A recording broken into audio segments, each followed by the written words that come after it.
Una mwanamke mchafu lakini nafasi kwanza ulimutia.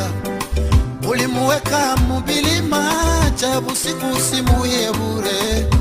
Umutushe kwanza kubilima, umwamishie kwanza ngamo ya muvile. Kila kitu nakyo kitaitika.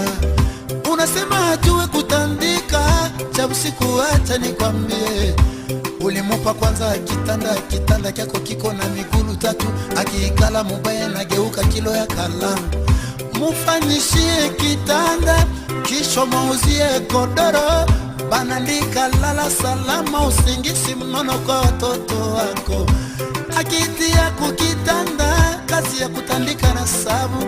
Chabu siku wakati unatoka kukazi, kazi yako ni kujitupa. Jitupe, nilala salama geuka. Nilala salama ikala. Nilala salama, salama.